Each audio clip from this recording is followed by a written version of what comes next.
Terlahir di Beijing, China pada tanggal 26 April tahun 1963, Jet Li yang bernama Mandarin Li Lianjie tak begitu saja menjadi ternama seperti sekarang. Ia mengalami proses perjuangan panjang layaknya kisah-kisah dalam berbagai filmnya. Bahkan, ia tercatat mengalami beberapa kegagalan dalam proyek film yang digarapnya. Sebenarnya, awal kecintaan Jet Li pada dunia film tak bisa terlepas dari kecintaan dirinya pada bela diri wushu. Sebab, bela diri inilah yang pertama kali menerbangkannya ke Amerika untuk mementaskan wushu di depan Presiden Amerika saat itu, Richard Nixon. Kala itu, Jet Li terpilih sebagai bagian dari kontingen pertukaran budaya karena prestasinya di kejuaraan bela diri di China. Wushu sendiri memang seperti sudah mendarah daging pada diri Jet Li. Sejak usia dini, Jet Li sudah belajar bela diri yang sangat kental nuansa orientalnya ini. Kala itu, sekitar usia 8 tahunan, ia masuk ke sekolah bela diri di Beijing Athletic School. Di sana, pria yang sudah menjadi yatim sejak usia 2 tahun ini bertemu dengan guru yang kemudian dianggap sebagai ayahnya sendiri, Wu Ben.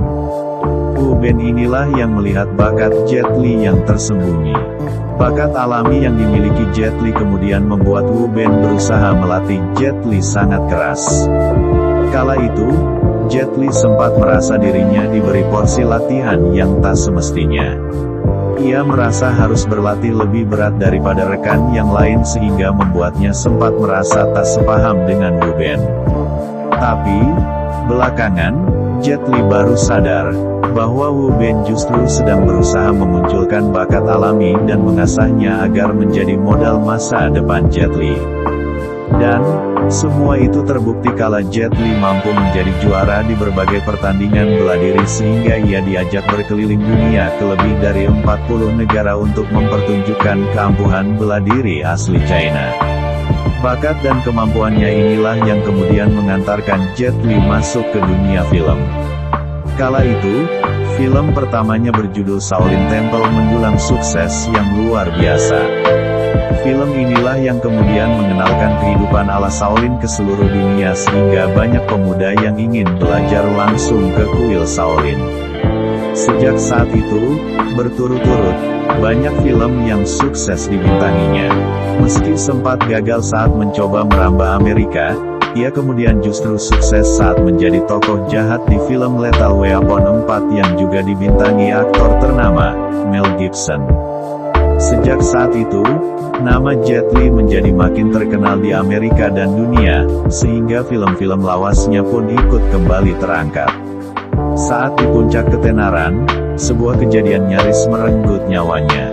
Kala itu, Jet Li bersama anaknya yang baru berusia 4 tahun, nyaris ikut terbawa arus laut yang menggila karena tsunami besar tahun 2004. Saat sedang berlibur di Maladewa, ia harus pontang-panting menyelamatkan keluarganya hingga kakinya sempat robek terkena pecahan furnitur. Inilah yang kemudian membuatnya sadar untuk segera berbuat sesuatu bagi sesamanya. Saya yakin bahwa dunia adalah satu keluarga besar, karena itulah kita perlu membantu satu sama lain, sebutnya kala meresmikan yayasan yang dibentuknya, One Foundation. Yayasan ini dibentuk salah satu tujuannya untuk memberikan bantuan bagi mereka yang terkena bencana atau musibah besar karena faktor alam, tanpa melihat batasan agama, ras, sosial.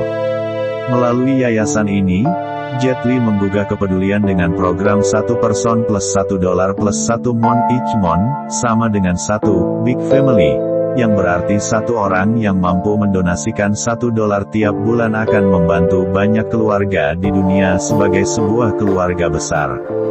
Ketenaran Jet Li sebagai aktor laga tak diragukan lagi. Itu semua merupakan buah kerja keras dan semangat pantang menyerah dalam hidupnya.